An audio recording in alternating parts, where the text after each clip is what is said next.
We have celebrated the entrances, we have celebrated the moves, and we have celebrated the lists. But some things in 2016 maybe just were not that great. So the next award that we do have here in Byte That is the biggest disappointment of the year. Now, this can get a little bit controversial because maybe somebody doesn't agree with what we do have in this list, but that's why we're going to be having this conversation. So I'm going to leave the number one as a last one. At the last place here, we got the League of Nations, followed by Shane McMahon's return storyline. Then we have Raw for the larger portion of the year, just the overall show. It is just in there. Then we have Dean Ambrose versus Brock Lesnar. Many people disappointed in that. We have the Shield triple threat. What led to it in the match. Finn Balor getting injured after becoming the Universal Champion and then having to drop the title the day after. The Cruiserweight division making its debut. Not the Cruiserweight Classic. Very important. Let's talking about the Cruiserweight division on Raw. Yes, thank you. And last and not least, Sasha Banks in the main roster. I feel like that's maybe where we should start because that can be maybe debatable. I think that out of all these things in the list, Sasha Banks in the main roster at the very beginning, people were very hateful about that. I think it's led to some very good matches. And we're recording this before the Iron Man, by the way. But is it deserving of a top three here? Like, is Sasha's main roster thing that bad, or has it been that disappointing? Definitely not. The beginning of the year, Sasha Banks' run was a little rocky on the main roster. She kind of like disappeared for a little while, and no one really knew what the heck was going on. She hadn't, her face character wasn't really what it could be, but I feel like the last several months, Sasha Banks' his run has gotten significantly better, and it's improved a lot. So it's far from as disappointing as anything else on this list. Yeah, I think this is a case where match quality saves Sasha in this way because Sasha Banks' character is still terrible. It's just cry, cry, cry, Eddie Guerrero, revolution, cry, cry, cry, make history. And I hate it. And tell us how you really feel. And going from what she was in NXT to what she is now, match quality aside, is very disappointing, but I think there are overall bigger disappointments this year. So I think she gets cut. So which is really gone. A good thing in this category. You want this is the list you want from this. Yeah. Anything else? I'm thinking maybe we cut the Shield triple threat as the biggest disappointment of the year. Ryan, I want to take this to you because I know you've always been very passionate about WWE having to save, right, and build up the Shield reunion, the Shield triple threat. Is it a top three for you? It's not a top three. And, it didn't, the dream Shield triple threat match, it didn't happen the way we all wanted it to happen. And Roman Reigns gets suspended just before it. So the whole month build up to this match, Roman Reigns was pretty much just straight up not there for it. So that was a letdown in and of itself. But the match itself was not bad. Was it everything we ever wanted it to be? No, but it was still a good enough match that it wouldn't make my top three. Mm-hmm. I think that was a case of the expectations were so high that no matter what they did, except maybe kill each other, nothing would ever be able to reach. That would be worse. But I'm saying, like, the expectations were that for that match were so high that there's no way they could meet them no matter what they did. Because it was still an all right match. Yes, it wasn't a 5-star classic, but it was all right. It was definitely not the biggest disappointment of the year. And the build-up was what it was, right? Like, we kind of got Seth Rollins in this awesome thing of, hey, I'm a bad guy, but everything I'm saying about Roman Reigns right now is super true, so you can boo me, but I'm not wrong. And that was kind of awesome in itself. And when you compare it to Dean Ambrose versus Brock Lesnar, that is at a whole different level. I mean, that is top three. That could be... Yeah, that makes the list, right? That makes our top three. 100% I can agree on that right now. Yes. Anything else that you think should not be on this list? So we got Cruiserweight division, Balor getting injured, We already said Ambrose Lesnar. That's staying right now. Raw, the Shane storyline, and League of Nations. The League of Nations, I forget, did they start in 2016? They ended in 2016. Yes, they ended in 2016. I think, did they start and end in 2016, I think? If not, it was very, very late 2015, like maybe end of December 2015.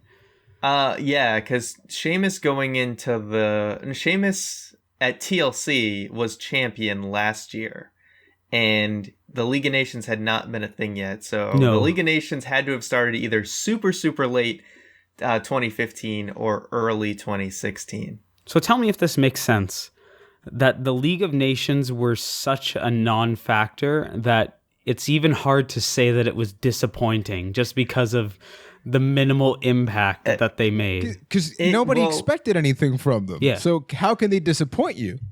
It was a little disappointing because you had a lot of guys involved that had some potential and it just didn't pan out.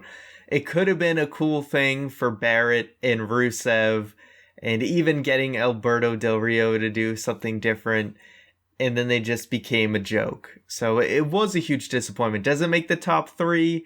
I'm not ready to commit to that yet. But I do want to actually kind of jump into one that I would like to cut because I don't. Okay. As frustrating as it was, the Shane McMahon return storyline, I think for the most part resulted in more good than bad, even if some of the things were incredibly annoying with Undertaker. That's a pretty good case, yeah. And ultimately, maybe at first, like if you take maybe the first 3 months, then fine. But when you look at what SmackDown Live became, right, then all of a sudden it's a good conversation. Because even there, he feels way more comfortable. I think the problem was that... We'll never figure out the lockbox and what was in there, or why Shane got to basically benefit from everything, even though he lost to The Undertaker. Yeah. And I think that's where the disappointment comes from. It's just that there was they built up this match and this comeback to have all of the consequences in the world. Like, hey, you beat The Undertaker, you get the keys to the kingdom. And at the end of the day, just none of it mattered. It's like, oh, hey, you still lost. Guess what? The next week, you are running Monday Night Raw. So never mind that stipulation. Guess you're going to do it anyway. Then, okay, cool. Here's half of the kingdom anyway, even though you had this match that makes it so it's all or nothing, you still get something anyway. Just, they built an entire, what could have been awesome storyline around all these consequences and then executed on none of them. And then the ultimate problem here is that, I'm kind of going back on my point from earlier where I'm saying SmackDown was fine. Let's not forget, it was bad. Like, it was a bad product. When they got Shane McMahon involved, he was stuttering left and right. He lost to The Undertaker, but then became guest host. And then Vince wanted to have this thing happen, and then they kept stretching it out. And even anybody that listens to the podcast knows we were struggling to actually watch the shows. Despite the fact that they got better later on, they were damn painful there. And if the question is not, the nomination here is not Shane McMahon in 2016. The nomination is Shane McMahon's return storyline. So if you put Shane as a whole, no, not top 3. But the storyline, I feel strongly like that should stay. I agree. If we're talking strictly that storyline, then I will agree. So we're keeping that right now. We're getting rid of League of Nations. That's gone because it was... Is it? All right. Yeah, you know what? There's bigger fish to fry on this list. So. We haven't talked about Raw. We haven't gotten to Raw for the majority of the year. Do we want to have that conversation? Before we get to that, Finn Balor becoming injured. It was disappointing, but is it disappointing on on the level that we are currently on? No. Because it sucked. It super sucked because you could tell that they were going to make Finn their megastar. In his first night on Raw, he has a pinfall victory over Roman Reigns. He was supposed to be the next big thing, and now we're just sitting and waiting for it to happen again because he got injured. Super disappointing.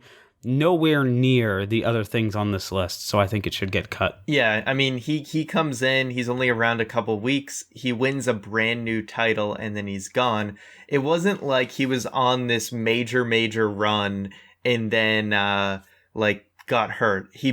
Like, everything that was happening had barely gotten off the ground, so you weren't hyped up to that level yet, so it wasn't this huge disappointment, it just kind of sucked. I will agree. And with that, I would actually say the Cruiserweight division because, yeah, I was very disappointed in the Cruiserweight division. More so when Keith and I in particular, we love the Cruiserweight Classic. The Cruiserweight Classic, I got emotional in matches for people that I had never... we're going to get there. But I cared about that so much. On Raw, the first week that they did it, I saw a lot of red flags. The second week, I'm going, why is this even here? Like, I'm not feeling... not even let down. I'm just wondering why it's even there. Like, I'm not feeling the disappointment to the levels of a Dean Ambrose versus Brock Lesnar, where we were having conversations. My God, can you imagine how physical this match is going to be? And that was not the case. So I think that our top three should be in no order yet. Dean Ambrose versus Lesnar, Raw as a show, and the Shane McMahon storyline.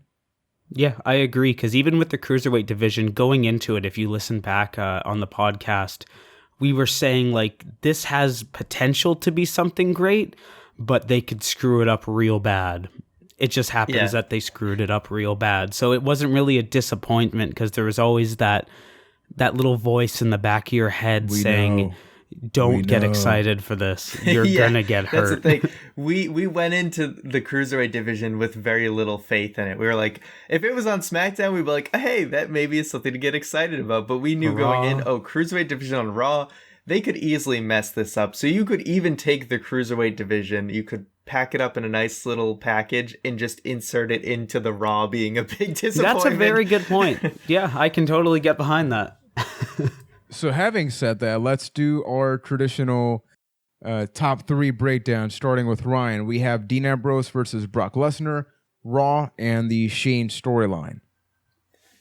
So for me, I'm going to go with Ambrose versus Lesnar as my number one pick. Because this, I mean, you can go back and listen to our podcast going into Mania. We all thought this was going to be the match of the night. Ambrose has shown before in a lot of like hardcore match type Extreme Rules situations. Moxley. Yeah, but in WWE as well, like his Hell in a Cell match with Seth Rollins, like he's willing to do some crazy stuff. And Lesnar, you know, we've seen his matches with John Cena and Triple H, and you know they do some crazy stuff, and then just like none of that happened at all. It was just kind of like this normal match. Yeah, nothing happened, and it was WrestleMania. We thought this, like, Ambrose, we all knew he was gonna lose, but we thought he was gonna become like a megastar. That we thought this was gonna be Austin versus Bret Hart, where, you know, he passes out, whatever. Blood all over his face, blood or not, doesn't matter. Our expectations were just so unbelievably high, and the potential of this match was, there was no glass ceiling on what they could do. There was so much that, so many opportunities, and just none of it happened. So that is why it's my number one. So for number two, I'm going to give it to the Shane McMahon storyline. Storyline itself, just because no consequences. So much hype and zero consequences. And then the only reason I'm putting Raw at number three is because they had some flashes of brilliance at the beginning of the brand split, and at the latter part of the year, the show has significantly turned around. Will it last? Probably not. But for the remainder of 2016, they've actually been on a decent streak of good episodes. Yeah, I have to agree with your list and ordering completely. Brock Lesnar versus Dean Ambrose, it has to take number one. Yeah. Like, even build-up versus match-wise, they spent weeks of Dean Ambrose going around, getting weapons for this match, getting blessings from people like Terry Funk, Mick Foley, and used none of them. They used like a steel chair and a kendo stick in that match. the expectations were so high for that match, and they built it to be that high. It's not like they let our minds run wild with this one. They gave us this picture, like, this is what this match could be. And then all of a sudden, boom, it's almost the exact opposite. No, when you bring up consequence, I just want to say quickly here, with the Shane one, there was none, right? In here, Dean Ambrose then struggled because people were just thinking to themselves, why should I care about this guy? This guy that was building up this thing where he's going to, destroy the beast, the one that ended the streak, but then you lose like nothing, and then you become the champion for SmackDown, and we're supposed to care about you. And you could tell the crowd was not that invested, and it's because you got decimated at WrestleMania, man. When everybody wanted to see that match, that was the match that I wanted it to be my match of the year, and it's like the worst match that happened this year when you compare hype versus reality. And I would say that match also kind of what started to take WrestleMania off the rails this year.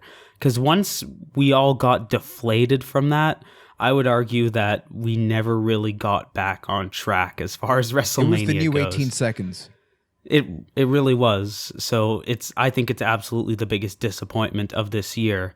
For number 2, I agree that it's the Shane McMahon storyline for the consequences argument I had earlier. And then number 3, Raw, because like Ryan mentioned, there were little flashes of brilliance, and there were weeks where we were left going like, this is actually a pretty good show. I actually enjoyed my time watching this 3-hour nightmare. But there was a lot of weeks where it was just the 3-hour nightmare, and it's one of those things like no other show. Like, I love SmackDown, I love NXT, I love the Cruiserweight Classic. No other show makes me question why I do this every week more than Monday Night Raw. Man, and that's at number 3? Yes. Because I feel like that should be on a coffee mug or something. No, nothing makes me question life more than the Raw logo. Keith, do you need some therapy? I'm kind of thinking like you do after what you just said there. Yes, but for much, much deeper reasons. Okay. All right. We need to have some follow-up with that there. So without further ado, for Byte That 2016's biggest disappointment of the year, as follows. At number 3, we have Raw, even though Keith easily made the case for like number S or number 0. Number 2, Shane McMahon's return storyline because there was no consequence.